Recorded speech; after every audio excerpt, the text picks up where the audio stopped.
know you guys love to watch me paint, but go watch a new episode of Graveyard Carz. We interrupt this program to inform you of what transpired on the last episode of Graveyard Carz. Hey there, Mark. At Will's request, Tony from Tony's Mopar Parts came out to the graveyard to keep Mark from introducing alternate facts. I love the fact that Tony came out here just to correct Mark. He gets Mark a little flustered even, so that's always a real treat for us that work here. After assisting Mark in educating the ghouls on their favorite Cudas and Barracudas, Alphanumeric code on the fender tag for D13. including a 1970 Barracuda 3-speed 318 convertible, Bill Goldberg's 1970 Cuda 446 barrel 4-speed shaker hood car, and a 1971 Cuda 330 horsepower 383 Super Commando. Tony and Mark took an in-depth look at a car slightly out of their wheelhouse, a rare 1974 Cuda 318 two-barrel. And even though it's a Cuda, the performance model, it just started off with the 318 two-barrel. But now that the lesson is over, You sure? Yes, 335 horse and 70. Okay. Yes. for the ghouls, Do you have any questions about this particular car? I'm good. Tony decided to stick around and help out the team with a couple of things around the shop. So you know, since I own all the editing, we're going to cut out all my mistakes upstairs, right? You know that. Okay, good.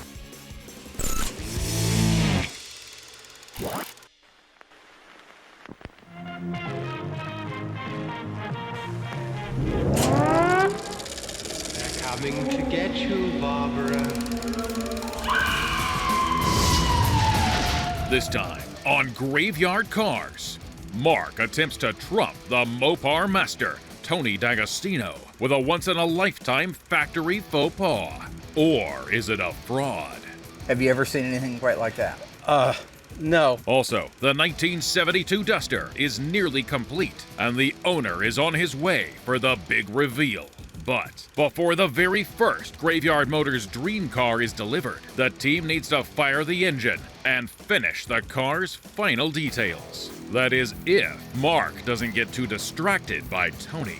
Don't freak out when you see something like this. Never say never. Never say never. In Springfield, Oregon, Mark Warman, together with his skilled ghouls, It has been established that the unburied dead are coming back to life. bring classic Mopar muscle cars back from the dead to look like they did the moment they left the factory floor. Because of the obvious threat, this station will remain on the air day and night.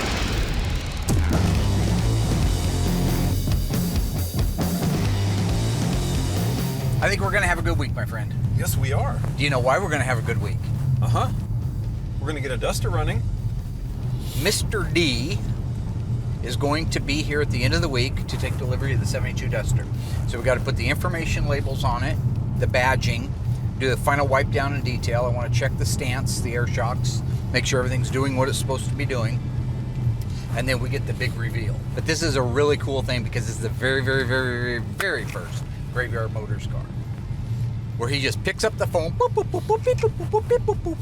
Long distance, right? Yeah, I'd like to have a 72 Duster with a 340 or 4-speed. I want it to be tawny gold, black bucket seat interior. And I make it happen. Graveyard Motors, the wave of the future. That's going to be the big dealership. Going to be all the people running around wearing their little, well, let's see, in the 70s, what did they have to, yeah, togas, right, yeah. Yeah, I think all the people, Double boy, Z's. That is cracked out of her head. Look at that. Yeah. She was gnawing her shoulder off. Uh-huh. Big Tony is still here. We're going to have him go over the VIN mystery on our 440. Find out why in the world. Can't let everybody know. This is big. It's the biggest mistake I've ever seen in a VIN stamping in my entire life. And D'Agostino, Tony D? Tony D, is going to take a look at it and see if he can add his expertise as to what he thinks it could be. I think that's great. Is that a dead cat? No. It's not like a normal VIN mistake where they've transposed a number. This is huge. So I'm really looking forward to hearing what he has to say. He's good. He's very practical. He's very pragmatic, if I can use a big word like that with you. You still with me? Yeah. We're still talking about the Duster? Where'd you go? Oh, nothing. I thought I saw a dead dog. No, that was a little bit ago. It was a dead cat. Oh. So we're gonna work on the duster a little bit, huh? Get it ready? Yeah? Yeah. Yeah, what are we gonna do to it? What do we gotta do this week? We're gonna put some badges on it. We're gonna talk to Tony and solve a mystery. That's over in the machine shop. We're gonna talk to him about the 440. You remember our mystery VIN? I do. You do? It's almost like it was for a different car. What's the mystery? Well, the numbers are wrong for the car. It's not the right number on the engine? I don't know what side it's on. You have any idea where we are? Yeah. Or what day it is? Graveyard cars. Yeah. Yeah, today is Graveyard Carz. Think you'll be driving your own car here soon? Probably. I used to enjoy these a lot more when I was by myself. Here we go. So right now we're getting ready to go out and fire up the 1972 Plymouth Duster 340 4-speed. This is the very first Graveyard Dreams car. What? Yeah. I love it.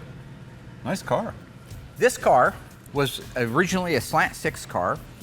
Owner back in New York reached out to me and said, I want a 72 Duster like I had when I bought it brand new. He still had the original Monroney sticker that was in the window sticker, and we have duplicated his car from 1972. This is gonna be an epic reveal. So, I wanna compliment Justin for putting the car together. Excellent work. Thank you. You are responsible for, and we're still filming, so. Don't it? Yeah. Thank you. Don't it? No, I care about my health. So it doesn't matter. Thank you, George. You're welcome.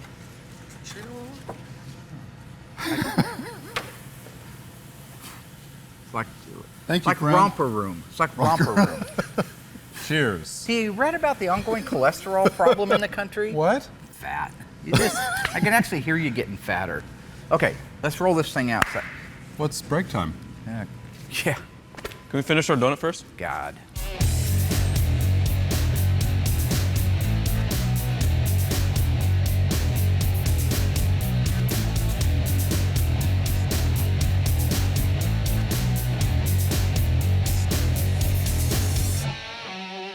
Okay, so I want you to just man that side of it, look for anything weird, leaks, fuel leaks around the fuel filter. Okay. Doug, you're gonna run the distributor. We don't know exactly where it needs to be, so we'll just try starting it under its own power, then we may need to prime it, and then we may need to play with the ignition, so let's do that.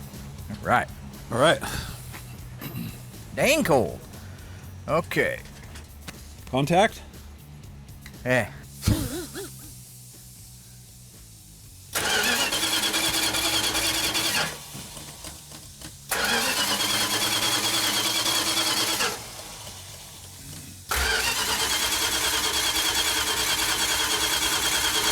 Hey, Mark, it's not firing. Well, there's no fuel in it. I was just gonna crank it and let it build the Oh, fuel I'm up. sorry. Stand back. Oh my God. Oh, we got a leak. Okay. Yeah, we got a leak All right. right back here. Go ahead and get your wrenches and tighten that down. But it sounded promising. How does that happen? Well, I don't know. It's a crazy thing. Where's he say it's leaking at? The the inlet? Hit my arm, Kathleen. Okay. Yep. Go ahead and give it a good reef. These things need a good reef on them. Okay. So I'll crank it over and you tell me if we're green light. Because it's probably going to fire. Okay. No primer fuel this time? I don't think it needs it if it's All coming right. up that far. That's amazing. Yeah. Okay. Advance it a little. Well, hang on. Hold that choke for me.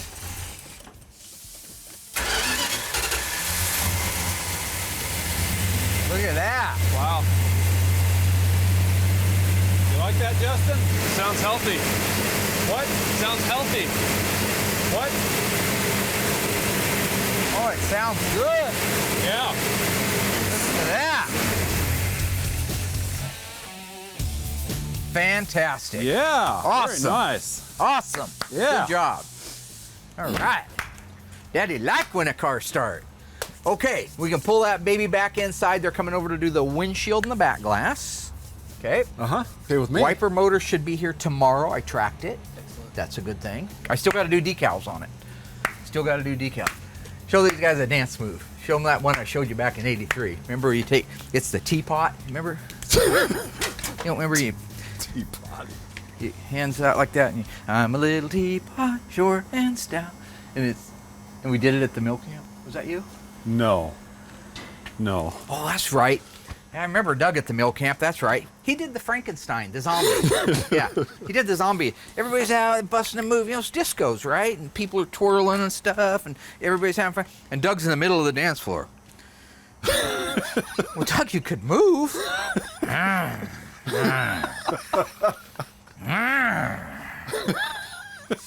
Maybe it was a little more animated, but not much. All right, let's get this thing back in. Good job, gentlemen. Woo!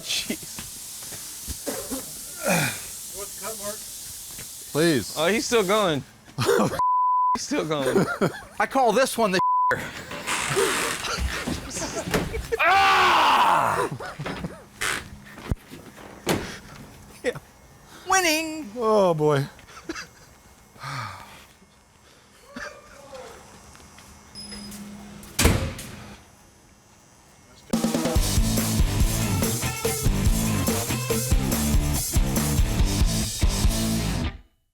This car was built specifically for stock car racing and was 20% more aerodynamic and efficient than its brother, the Charger 500.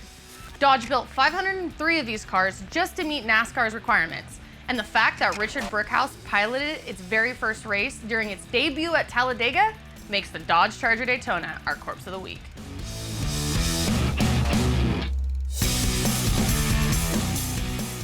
I thought that while Tony was out here, I would get his feedback on something. I bought a 69 GTX for a client. It was intended to be purchased and restored for the guy. It's a real GTX. The gentleman we bought it from said that the engine was not numbers matching, which is fine. This was going to be a kind of like a Graveyard Dreams car. But when we got the engine out and turned up on its side to check the VIN, it's completely wrong. It's for another car entirely. It's not just a typo. It's not just a mistake where they put an H where there should be an L. It was a complete mistake. So that's why he's out here. I want to get his opinion. I want to DNA this thing. I want to investigate what's happening, why it's happening, and get his feedback. You know, you've seen a lot of engines. He was doing this before I was. So 1969 Plymouth GTX. What was the standard base engine in that model? 444 barrel high performance, 375 horse Super Commando. What engines were available optionally on the 69 GTX? Only the 426 Hemi. What was the alphanumeric code for the 426 Hemi in 1969? In the VIN? In the VIN. J. Yeah. What's the alphanumeric code for the Super Commando 440 in 69? L. Okay. Could I have, if my uncle was working at the Dodge plant putting these engines together or wherever that was, and I wanted a 383 in my 69 GTX. Got all the money in the world, plus my uncle works there. Could I get it? Would they do it? You couldn't order it like that. The assembly line would not put a 383 in a 69 GTX. No, I can't see how. When you look at this plate, this machined off area, this ID pad, what do you see? What are these first numbers you see? Letters and numbers. Okay. Well, you have E, which stands for the model year 1969. Okay. It started in 1965 with A and went up. These numbers, these were put in here when the engine was assembled? Yes. Okay. Yes. So E meant that it was intended for what model? 1969 model year. Model year. Which started earlier. Yeah, it started in August of 68. Right. There were engines, I've had engines that The were assembled back in July. I have you seen know. the same thing too. Right. Right. Not a lot, but But they're there. So E, and then the next three are 440, the engine. cubic inch cubic displacement. inches, yeah. Okay. Down here in the bottom, the first number is a 8. And what does that represent? August. August. Built in, engine was assembled in August of August. 1968. Right. And then what day? 13th. 13th day. And what do these two say and mean? HP means that it was assembled as a high performance engine. So that means it got higher compression pistons, different camshaft. But the carburetor, the camshaft, the windage exhaust tray, manifolds, exhaust windage tray, manifolds, valve distributor. springs, distributor. So they needed to let everybody know as they built this engine out that it was designed to go in an HP. Right. And is a GTX a high performance car? Of course, yes. In 1968, Was that the first year they started putting the vehicle identification numbers on the engine? Yes, 68 was the first model year that they started putting the Carz VIN number on the engine. And how many of the 13 characters? It'd be the last 8. The last 8 of The last 8 have the year, the assembly plant, and then the 6-digit sequence number. For the car. But in 68, they were on top of the back of the motor. They stamped it right back here. Which Right, in the rough casting, very hard to see. Hard to read. Hard to see in the car. Right. Hard to see in the car, and even out of the car, you're struggling because it's on a rough cast. Okay, so that was the first year they put the VIN on the block for Chrysler. In 1969, did they continue to put the VIN on the block? Yes. 69 is a weird year for that. Okay. In 69 model year, they had the full VIN, all 13 characters, in order. So cars that were produced from, say, the beginning of August when the manufacturer started building them, somewhere through, let's just say mid-year. Yeah, probably, I think January is the cutoff. They didn't just put the last 8 characters. No, they had the full VIN, so put the full you could tell it was a 2-door, a 4-door, a convertible. Got it. Yeah, you actually knew what it came out of, Yeah. not just what assembly plant it was at. Right. Okay, you want to come on around here and we'll take a look at this thing. Have you ever seen anything quite like that? No. Not quite like that. Okay, ghouls. Earlier I talked to you about the Dodge Charger Daytona. Let's see if you were paying attention. Who drove the Dodge Charger Daytona to victory during its debut at Talladega, Alabama? Was it Bobby Isaac, Richard Brickhouse, Buddy Baker, or Ricky Bobby? Stay tuned. We'll tell you after the break.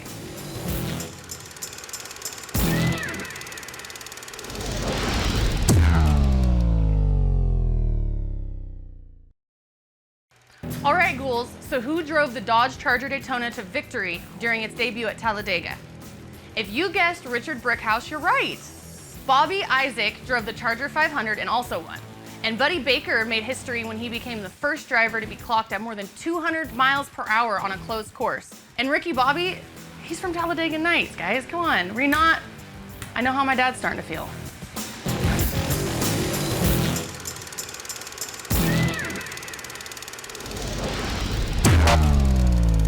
One of the things I want to do while Tony's here torturing me anyway is have him look at a VIN on an engine block that makes no sense. Have you ever seen anything quite like that? No. Not quite like that. You've seen mistakes. Have you ever seen, and I'm not even going to say that's a mistake at this point. I want you to tell me what you're seeing right now. Well, at a glance. Well, it's a full VIN. It's a full vehicle identification number. But it's a full VIN for a 383 Super B. But 383, H is the VIN code. I mean the engine code.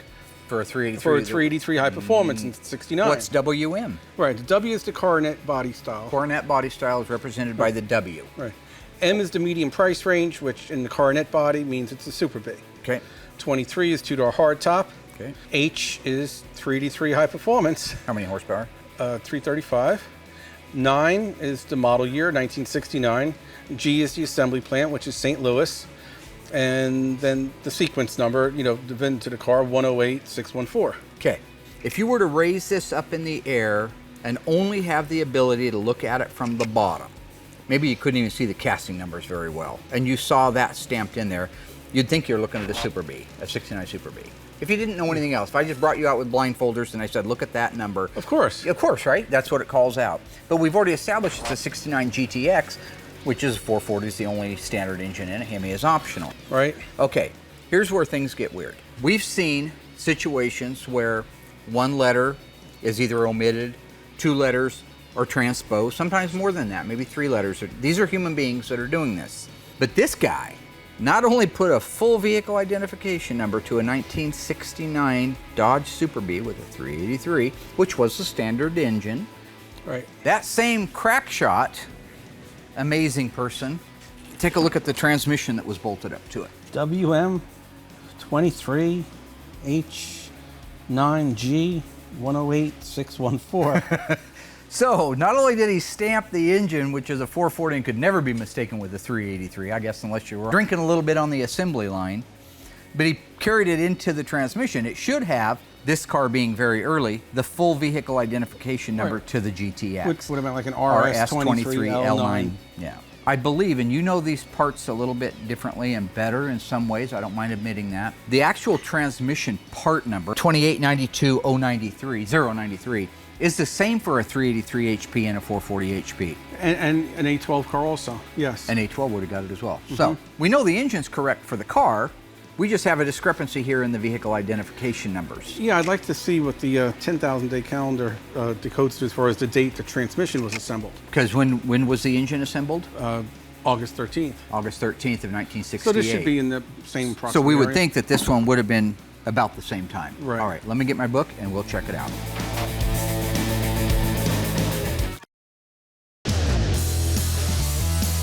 It's a hot August night, 1979, and you're going to the Motor View Drive-In in Springfield, Oregon.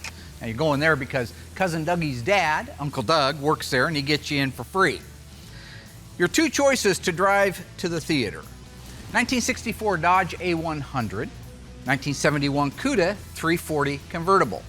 Now, this car has a Ray Barton 923 horsepower second generation Hemi with an 871 blower shop blower on it, and will probably flip over backwards when you step on the gas. This vehicle has a convertible top, white interior, in violet 340 3-speed, one of 8 made.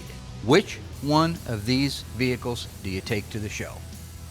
Go to Graveyard Carz, type in your answer. We'll reveal it live next week on Facebook.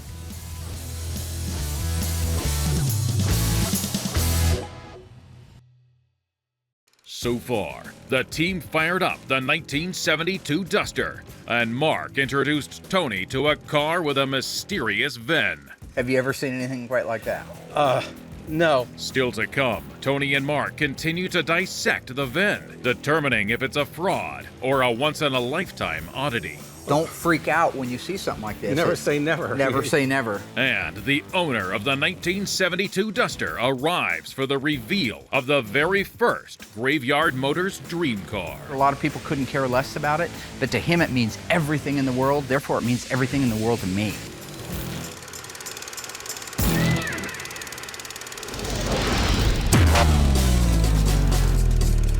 Since Tony's here anyway, I've got an engine I've been working on that's a true mystery. We just haven't quite figured out how could this have happened. So the part number is a... Right, the cast number is the 2892093. I think they started to use it in 68. They did, you're right, yeah. 1968 B and C body, 440 and 383 HP. They're saying 440 late. And then same part number, 2892093. So basically, as far as our 69 model year goes, it was the only transmission they offered behind a 383 and a 440, an automatic. But this is the correct transmission assembly number to go into our 69 GTX. Absolutely. All right, now the 10,000 day calendar. 2568. 2568. 2568. It's okay. August 8th. Fits right in with the motor. And the car was within built, 5 days of the each engine was other. built on August. Just to be clear, this transmission was assembled August 8th, 1968. And it could have been the next day they finished it or the day before, but that's the time zone. And then August 13th, 5 days later. 5 days later, they assembled the engine for it. What's the sequence code at the end? 108614. Here's the VIN off of our 1969 GTX. Not only did they put a 69 Super B vehicle identification number on it, but they gave it the sequence number for the 69 GTX. So it's so it's got the right VIN. Absolutely, except for what it came out of and went into. I haven't seen one with that many mistakes on it in all my days. I've seen a lot of stuff, but I haven't seen one like that. With you there, I have a question for you. The folks that are out there that might say, well, it's easily explained, it was a restamp. Okay, we'll look at that and we'll see if there's any evidence of that. A restamping, first of all, is a federal crime. You get to go to prison for fraud when you do stuff like that. If you're doing it for the intention of pulling something off. If you make a note of it and you say that this is the machine shop ground off the numbers on my 383, so here's a picture of it before and here's a picture of it again, you put them back in so you can see them, fine, no problem at all. What motive in the world would a restamping fraudulent criminal have in putting the wrong VIN completely on a 69 4-barrel GTX that isn't worth that much in the end anyway. But first of all, the police department or the theft department or FBI, who's ever looking, they don't care about the first part of the VIN. Couldn't care less. They care about the last 8. Right. And the last 8 is correct. Right. So they could get away with it from that standpoint, but what's the motive in it? That car would be better off if they had put no numbers in it and just put a date-coded 440 in it like it's supposed to have. But this is the right engine. I believe it's the engine it started life with. Absolutely. Absolutely. I have no doubt. We'll agree that this one, and you get some good pictures, I'm going to send them to Dave Weiss, and I want him to be able to put them in his book. Oh, yeah. As an example, don't freak out when you see something like this. Never say never. Never say never. Hey ghouls, is this statement true or false? Dodge built 500 Charger Daytonas in order to meet NASCAR's requirements. Think you know? Stay tuned until after the break.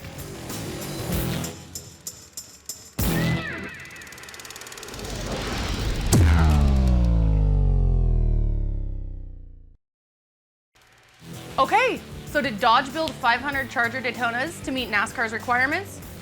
No, you guys, they built 503. You have no excuse. I literally just told you guys in Corpse of the Week. Crazy town.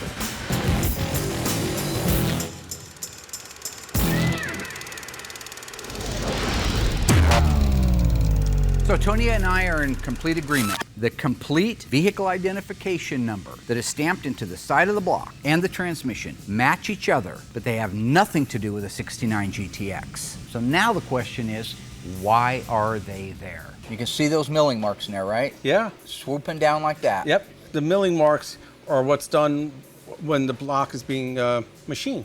Right. So that's there. And those marks are, pretty specific, I guess. I would say so. It's not what you would get today at a machine shop. I'm not saying it couldn't be duplicated, but again, I can't see any motivation for this. This is a freak. It's a freak. It's a freak, it really is. The guy on the assembly line could have been drinking. It's always possible. Or he could have been in a hurry, or just plain not paying attention. I've seen double stamps and triple stamps because somebody did something wrong. I've seen them stamped up above. I have too. I've seen them in that boss. Yep, absolutely. But to see that like that, the guy was reading some kind of a work order that called it out. To be super critical, I could say the pad seems a little thin, but again, it's just probably you look at 10 different engines and they're not going to all be exact. The depth from the boss that they went down like this area right here. Right. It looks like this may have been machined a little bit more than some others. Here's a 70. Now it's a 70, so it only has the last 8 characters. But look at the depth. I see what you're saying. The depth of this mill is definitely shallower. That's a little extreme, but still, it doesn't make it not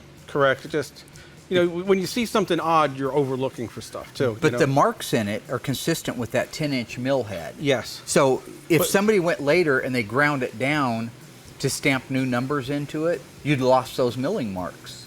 Right. So the mill made those marks. That is the way the height of that boss. And one thing, the fonts are a little bit different from Lynch Road than they are at St. Louis. It was just an old-fashioned screw-up. That's all it was. So this is just a freak of nature, or a freak occurrence. It is. Because you have the correct last 8 of the VIN, which is really the most important part. That's the money stuff. That's what's on the end. That's what's on the body numbers. That's right. That's what the hidden number behind the core support and the trunk lip on a B body and upper cowl and right. core But that's what law body. enforcement cares about. That's the last 8. At the beginning, they don't care what engine it came with. They're going to check it. They're going to read those off, and it's going to match. So what do we think happened? I would say, well, the guy screwed up. The guy who was stamping made a screw up. Now, whether the previous car was from a 383 Super B, and for some reason he just changed, the last 6, or maybe the Super B was ended in 613, and he goes, okay, I'll just change to 614. Next car, boom. Is there a chance there's a 69 Super B 383 car built at St. Louis that could have the VIN on the 383 stamped with this car's VIN? I don't believe so, no. I think that would have been caught. Because think about the location of the pad alone, something would have stopped them, right? Yeah. They're stamping in E383 down here. Oh, right. Yeah, Well, this was done, no, you see, this stamp was done, what we're looking at on top here, that was done at the engine assembly plant. I assembled the engine, I'm the last guy on it. Boom, I stamped it. Right. Now it gets shipped off to St. Louis. Right. So now the St. Louis guy gets it. His job is to stamp VINs. That's all. That's his job. That's his job. Right. He doesn't know what engine he's stamping. He's supposed to know. From this view down here, if it's on some kind of a carrier or assembly line, it looks like every other big block that went by, and probably every small block at that point, if you're not looking at manifolds. Yeah, I mean, I don't know how the assembly line exactly ran, but this could have been in a K-frame assembly already, ready to go in the car. And just before it does, that's where he stamps them. I don't think so, because you couldn't get in there and stamp those in there. But I think it was getting ready to go on to one. Bottom line is, what is your final analysis at the end of the day? I'll say correct numbers matching engine, freak stamp. Yep. But because the last 8 matched the car, I'm going to say it matches. And 108,614 is awful early. Oh yeah. Probably very much made in August. Hands down, yeah, that falls in perfectly. So it all adds up to the fact that it was a mistake on the assembly line. Yeah. Is what it is. So it actually kind of makes it cool. Yeah. You know, it's not a cubic dollar car where you just have to fly in Jesus to give it something. I mean, it's a great car. And it's a conversation piece. And it's a great conversation piece. So you know, I'm sure the owner will have pictures of the VIN on the windshield of his prepared car. for everybody that's ready to call it a non-numbers car. That's okay. Neat. That's cool stuff. Good job. Well, you're probably getting hungry, huh? I got plenty of reserve. I'm good. You're looking good, T. Did you lose a couple pounds, yes or no? The truth. Well, here's what I do. I usually wear a bunch of extra padding, and then when I say I've lost weight, I take it all off, and I go, yeah, I've been working out this summer, I'm getting huge. Right now, Alyssa and I are getting ready to do the final instructional decals on our 1972 Plymouth Duster. What engine? 340. This is the very first Graveyard Dreams car, where you can call me up and you'd say, listen, I had a 1970 Dodge Challenger. It was a 440, it was a 4-speed, 4-barrel, not a 6-pack. I could build that car for you. This is one of those cars. This is the very first one. The guy had a 1972 Plymouth Duster. When he was 18 years old, he bought it brand new. He had been working at his uncle's gas station, saved up the money, and he custom ordered it. He still happened to have the Monroney sticker, the window sticker, from the car that he had before he sold it. So we duplicated the car based off of that Monroney. So this truly will be, when he comes out and sees it, a step back to 1972 for him. I'm going to let you do the quarter panel decals on this car. By yourself. Well, not completely by yourself. I'll give you a little bit of education. Oh yeah, you can do it. Did you buy 2 sets of these? Nope, only one set, and we have to have Mom because he's going to be here to get the car. So, first thing off the bat, we're going to do the ethylene glycol warning label. Okay, ethylene glycol warning label on this particular A-body can go anywhere in this run right through here. A lot of times from the factory, they would hide the body numbers. That's why they were called hidden body numbers. So a lot of times they actually hide that. Okay, go ahead, and it goes right over here like that. Make sure it's covered, just like that. And then just go ahead and run your fingers across it. Beautiful. Awesome. Good job. Okay, this is the emission decal. This is going to end up right here. Line it up, and then start working it like this across. Because if you drop this side down and it locks down, you're going to get an air bubble in the middle. So you're going to want to just work it across like that, and then drop this down as you go. Yep, just like that, and perfect. Awesome. Good job. All right, 2 decals down. Now we're done under the hood. Let's go open up the door and put in the tire information decal. For the dream weaving train. I think I could have been a singer. I don't. I think I have some of the basic chops. It's a little pitchy.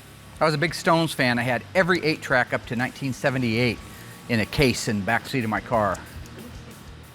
Very good. Now let's move to the trunk. Stop right there. There. And that. Now, so with that, we're ready for you to do your 340 decals on the quarter panels. You want to do the passenger side or the driver's side? Passenger, because Jim will see it probably less, right? Because he gets in on the driver's side. Very clever way to sidestep not doing a good job. Yeah, that's negative thinking. We don't do that here. I wonder where I get that from, Dad. All right, so here are our 340 decals. Is we're going to intersect it with this style line right here at the bottom. Yeah. And that style line right there. That's the way the factory did it forever and ever, amen. You take your time, make sure it's clean, get lots of the application gel in case something happens. If something peels back, you don't go berserk and start screaming and swatting your head like Rain Man did. So with that, we are able to take our car and do a final wipe down vacuum. The owner's going to be here. We're going to unveil it. This is the first Graveyard Motors car. He's going to walk in here and defecate.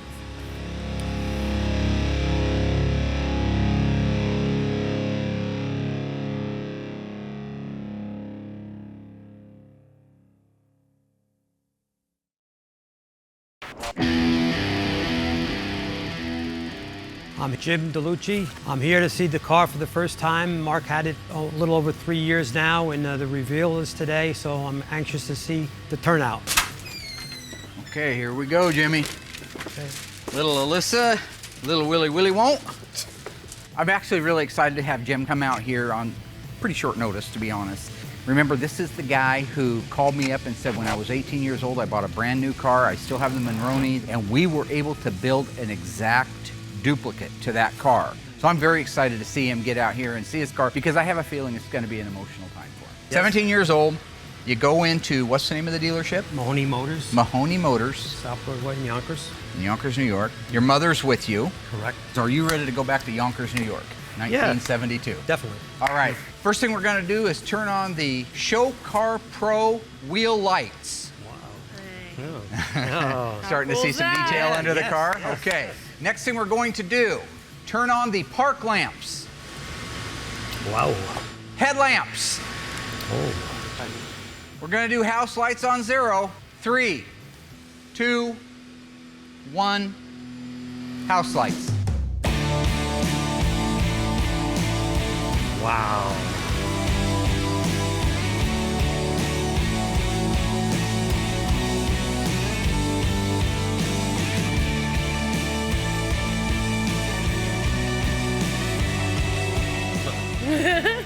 Take it in, brother. Wow. Take it in. It's 1972. Holy smokes. Absolutely stunning. Look at that. This is like 1972 all over. It again. is, I it mean, is. you It's know, better than what, I mean. Well, it might be a little better than Yeah, it was you in did. 72, but that's okay. Yeah. Nobody will ever No, get I'm mad saying at it's me for better. making No, something no, better and definitely. nicer. We've got your Duster emblems. Okay. We've got your Krager 14-inch wheels that you put on within just a few weeks after you got the car. Right. And you retained the original Polyglass E70 14s. They are on there. We paid attention to detail. Your car did not, but you always wanted the 340 call out on Correct. the quarter panels. I Correct. remember you mentioning that. Yeah. Let's walk around the backside. You'll notice Paint something job. else that you mentioned to me one Not time. like glass. Yes. Do you remember mentioning that you wanted a Duster 340 on the back? Because originally you had 340 with just the Duster, right? Right, yeah. But this was an optional decal right here for the back end of the car. Those are the factory. The Accurate Exhaust built us a duplicate of the original 340 exhaust with tips. Yes. Take a look down the side. Did it ever look that good in No, it's 1972? like a mirror. No. The showroom floor? Did a great job painting. Absolutely. I'm going to open the door and allow you to take a little peek inside here. Just like a time capsule. I mean, that should take you right back to 1972. Well, I was looking at everything he did to it, and I couldn't believe how identical to when it was in '72. Even special touches he did for me that made it even more, special for me, today. And of course, the Shark's Tooth Shark-tooth grill. Yeah. This is like an old friend that you haven't seen in 30 years, and when you meet them, you pick up where you left off. Yeah, And the like you 30 never plus, missed a minute. I'll tell you what, it's like this never left, even though 30 years between. It's amazing. I absolutely love it. When Mark was taking me around the car, I was showing him, the way it used to be, and what he did to the car to make it more updated was better than it was in 1972. They all did a lot of work into the car, and I just can't even describe how I felt when I first seen it for the first time. Jim, welcome back, my Thank friend, you. to 1972. You're going to have a lot of memories. You're going to flood our inboxes with Did a great pictures. job painting. Nice meeting you too. And the only thing that I can think would be better is it's a sunny day, would be for you to go for a ride. Definitely. You in? I'm ready. Oh yeah. Let's go for a ride. This is why I do what I do. Now, I'm not going to do the whole I'm the dream maker thing, although I am. In this case, this guy, 18 years old, buys the car, sells it 12 years later, and it's gone. The look on his face sitting behind the steering wheel of that car, that twin, I could see the emotion. I could see the memories rushing back. And that's why I do what I do. And this is the greatest example of being able to bring something back that was gone from their life. A lot of the cars that we do in here are part of their lives, but they're sitting in a field behind the house, they're sitting in a barn, fell down around it. But this guy hasn't been able to sit behind the wheel of this car for many, many years, and you can see it in him. When I found about Mark doing restorations and bringing dead cars back to life. I said it was a no-brainer to do. You know, if I was going to do it right. I don't do it at all, so I figured I might as well get this car rebuilt like the day it was born. You know, for the most part, a lot of people couldn't care less about it, but to him it means everything in the world, therefore it means everything in the world to me. Of course, with my mom, this will be a rolling memory of her and her with me when I purchased it on my birthday, April 9th, '72, and I didn't forget how to drive a stick. I mean, it's been 30 years, and you don't forget that. Boy, look at you go right to the neutral gate. Oh. You went right to the neutral gate, right out of your habit. Oh, yeah. Yep. It's 1972 all over. That's the classic. I don't know why a car guy will go to neutral every chance he gets. It's got to be the clutch.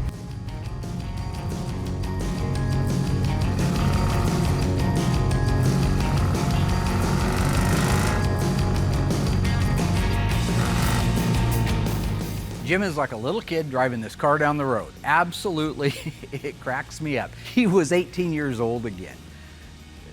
That to me, when you take that and you add up in total that one, we were able to find a car, and two, we were able to build it like that. Three, he's still alive and healthy enough to enjoy it. I mean, it is a sentimental thing. It's a sentimental thing for anybody that has any kind of a heart at all.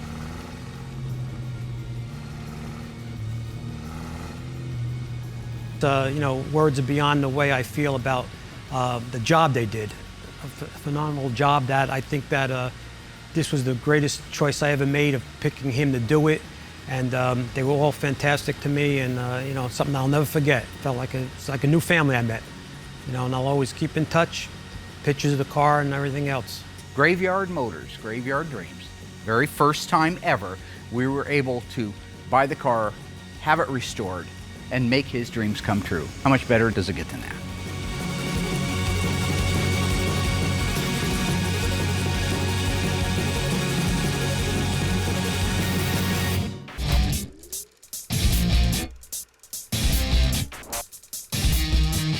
Well, Tony, we did it. What do you think? It was a good time. Covered a lot of stuff.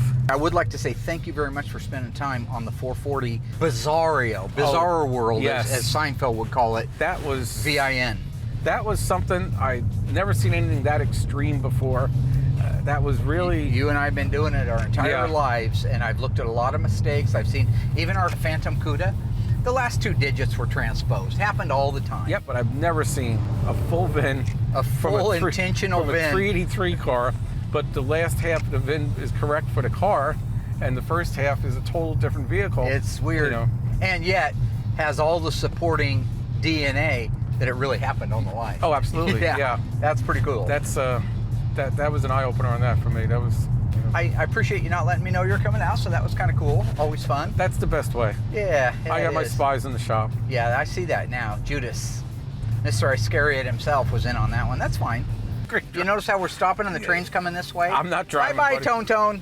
I saw this at the end of Dirty Mary Crazy Larry. Oh. Yeah, we're right on the middle of the tracks. Let's hope they don't chime. This is not good. This is not good. Why did I do this? Because you were picking at me. That's why. Another way not to take responsibility. Oh boy, yeah. God, I hope the train comes from that side.